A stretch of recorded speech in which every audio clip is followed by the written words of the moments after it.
All right, this is Form A of our quiz that we took in class, and it is over magnetism. So, the first question on Form A is this one, which you've seen before because this was in the slides. It was actually the warm-up question the other day. And it says, which compass needle orientation in the figure below might correctly describe the magnet's field at that point? As a reminder, a compass will point in the direction of the magnetic field, and the magnetic field around a bar magnet always points in those closed loops that go from north to south. And so if you were to draw in the field lines, they would go from the north end of the magnet to the south end, and you'd have a field that looks like this, and would do the same thing down here from the north end of the magnet to the south end. And again, you could add arrowheads on it to show what's happening. And so the compass, for example, we talked about this one in class, D is exactly backwards. You would expect it to be pointing to the right instead of to the left. C doesn't make sense, B doesn't make sense. The only one left is A, and that is correct. It would point at a diagonal. You can see it here as it loops out and around. You would have a compass that would point at a diagonal at that location. So the answer to number 1 should be A. For this question, about 70% of you got it right.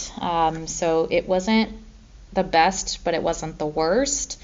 So again, it should point in the direction of the magnetic field lines.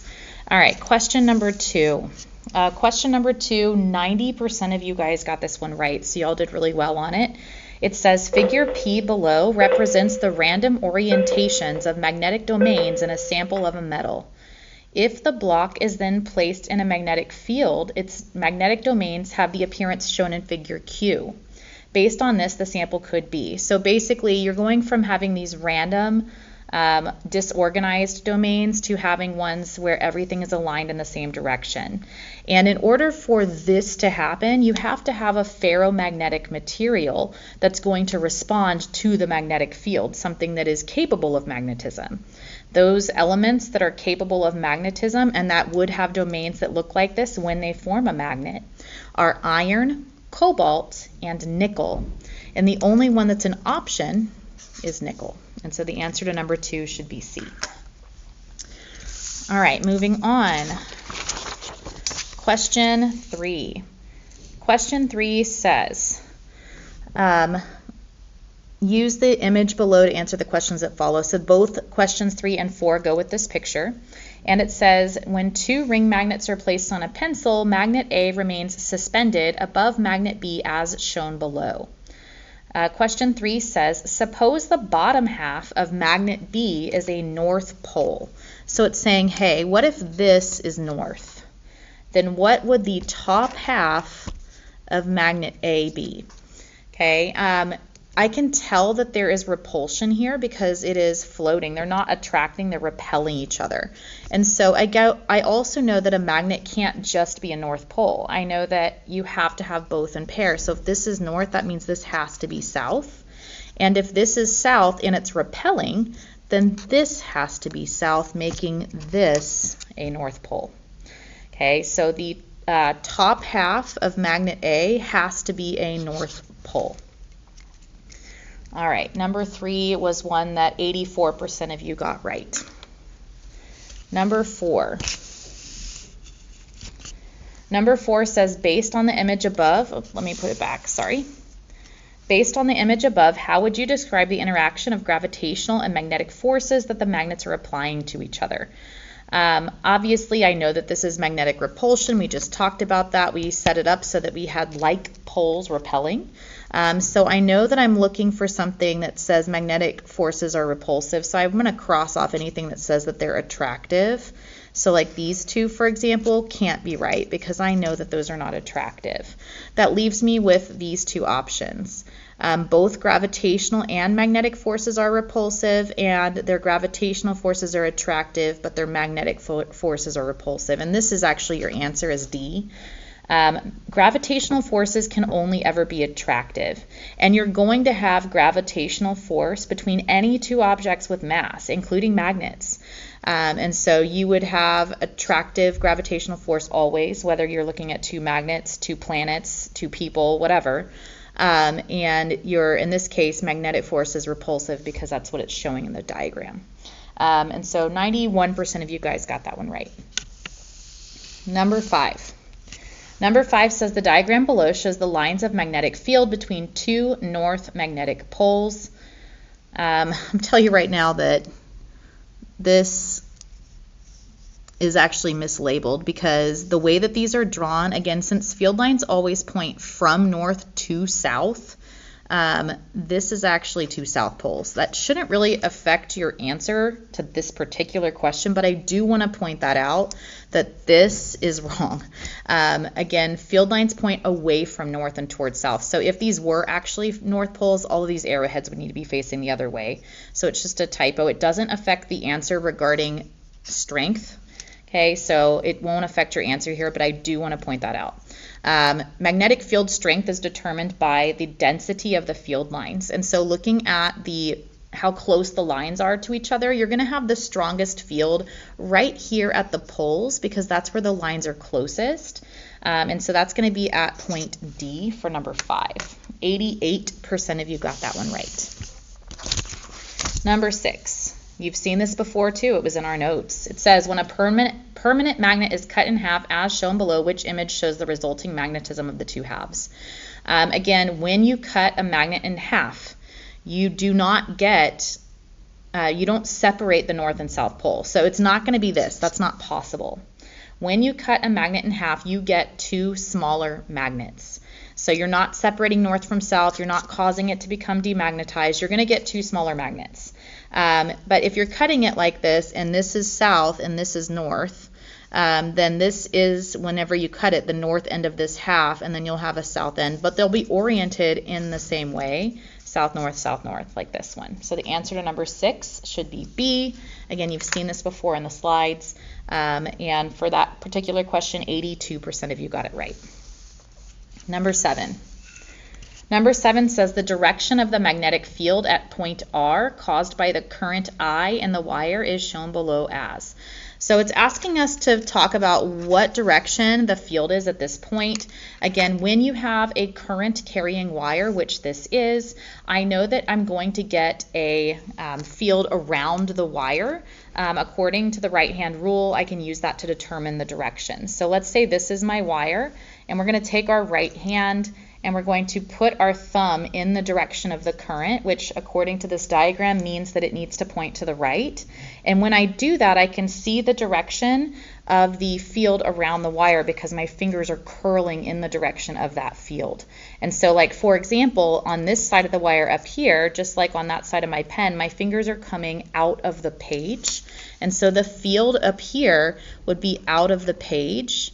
The field on this side would be into the page, but it's asking at point R. And so at point R, we would say, and it says screen here because I think it was taken from my open math, but same idea, it would be out of the screen or out of the page. So number 7 should be E. 73% of you got that one right. Number 8. Number 8 says a wire in the plane of the page carries a current I directed toward the top of the page as shown below. If the wire is located in a uniform magnetic field directed out of the page, the force on the wire resulting from the magnetic field is. So again, we're going to use right-hand rule, but this time we have our wire carrying current through an existing field because there is something creating a magnetic field nearby. So we're going to keep our hand flat this time instead of curling it around because we're not looking for the field generated by the wire, but instead we're looking for the force on the wire because it's going through this other field. So you keep your hand flat for that. Our thumb is still the current, so my thumb does need to point up like this. However, at this moment, my fingertips are not pointing the right way. My fingertips represent the field, which is B, and this symbol means it needs to be coming out of the screen. I'm having to have a hard time turning my hand like this, but I do need to turn my hand like this. My thumb up, my fingers coming out, and when I do that, my palm is facing this way, which means that my palm is facing to the right, and so that would be answer choice C for number 8, which 68% of you got correct. So again, this was one that you guys had some difficulty with.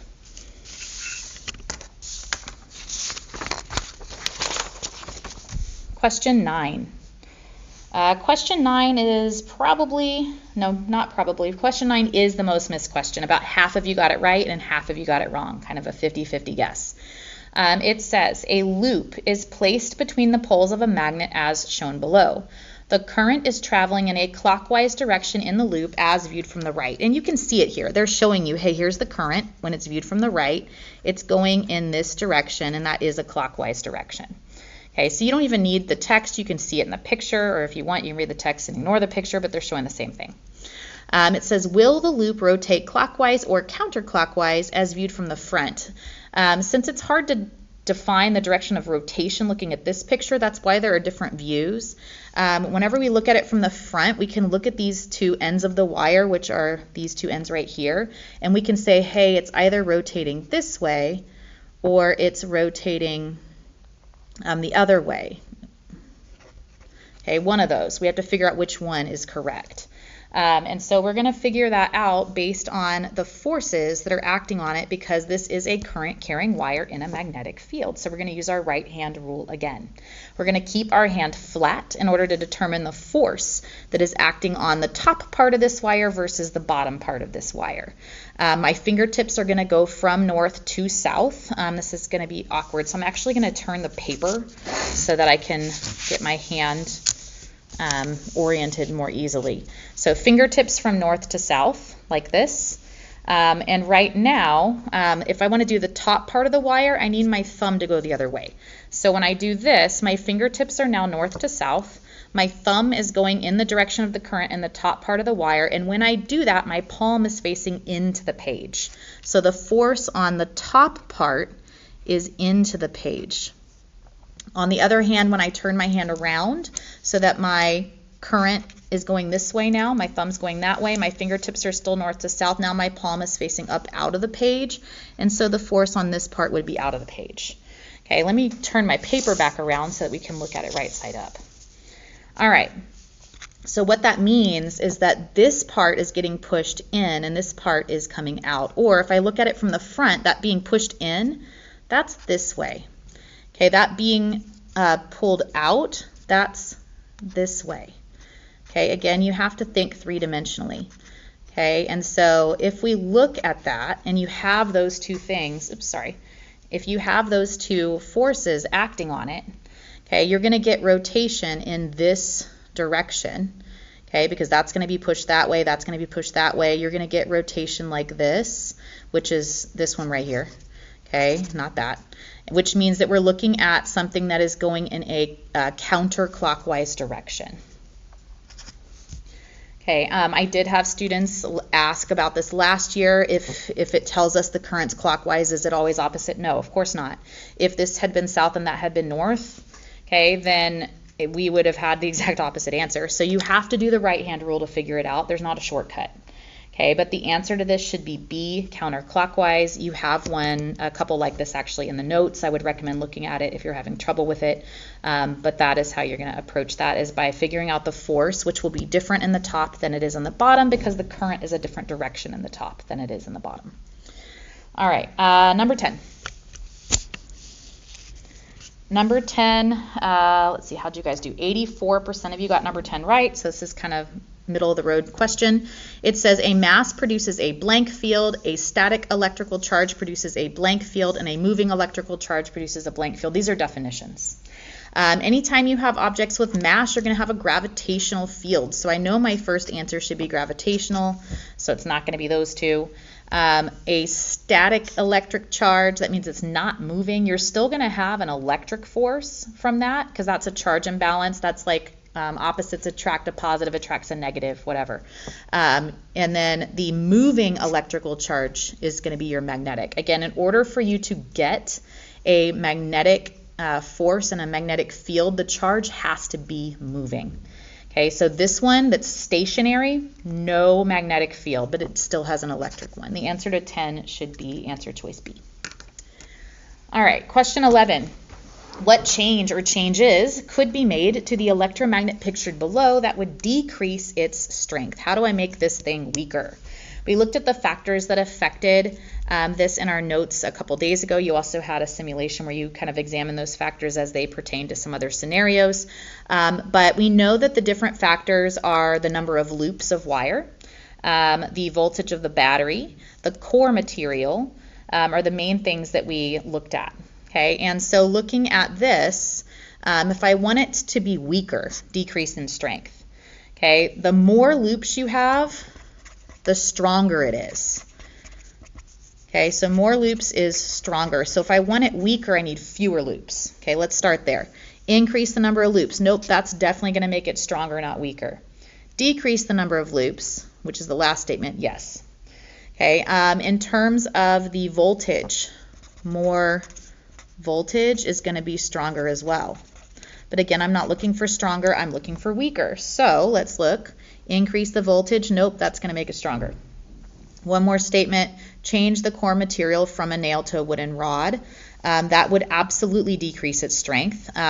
In terms of the core material, you want a ferromagnetic core to have a strong electromagnet. So if you replace that ferromagnetic core with something else that doesn't allow its domains to align, that doesn't become a magnet under the influence of the magnetic field that the wire produces, then that's not going to make a very good electromagnet. So changing the core to wood would absolutely decrease its strength. The answer is statement 3 and statement 4 both, which is answer choice A. All right, question 12. Question 12 says a compass is held in front of a wire and points directly upward when the current is 0. Again, this is exactly what you would expect. Compasses point north because Earth has a magnetic field, and so if you put it on a wire and there's no current in the wire, no moving charges, again, those stationary charges do not make a magnetic field. You have to have them moving. Okay, so you would expect this anytime you have no current. But when the current is turned on, now the wire is generating a magnetic field, and we get the compass needle deflecting like this. Again, we did this in a simulation. And so it deflects this way. This question says, if the compass is brought behind the wire, what is the new direction of the compass needle? Again, we can determine this with the right-hand rule, but we don't even have to. If we know that it deflects this way on top of the wire, then when it's placed behind the wire, I know the field is in a circle around the wire. So if it's going to the right in front, it has to be going to the left behind. But again, you could also use the right-hand rule, but the answer to this is going to be answer choice C. If you wanted to do it with the right-hand rule, again, my thumb would go up, my current is going to go this way and then wrap around. And so if the pen is my wire, my thumb is in the direction of the current, it goes, it's going to go this way, in, behind, out, in a circle around it. Again, you can look at the simulations if you need to, but you don't have to use the right-hand rule. This is just basic. If it's one way here, then under the wire it's the other way because it's in a circle. So number 12 should be C, which 85% of you got right. Number 13. All right. Numbers 13 and 14 both go with this picture, it looks like. It says the device pictured here changes voltage by means of electromagnetic induction. What is this device called? This is a picture of a transformer. In fact, I think the picture in your notes was the exact same picture, but this is what a transformer looks like. If you have a transformer, you're looking at a primary coil and a secondary coil wrapped around some kind of iron core, and changing the number of loops of wire is going to adjust your voltage. This particular transformer is a step-up transformer because it has more windings here, and therefore you're going to get more voltage as well. So more loops means more voltage. So it says, in the diagram above, there are 5 turns on the primary coil and 10 turns on the secondary coil. So we're looking at 2 times more turns and thus 2 times more voltage. Again, it's just proportions.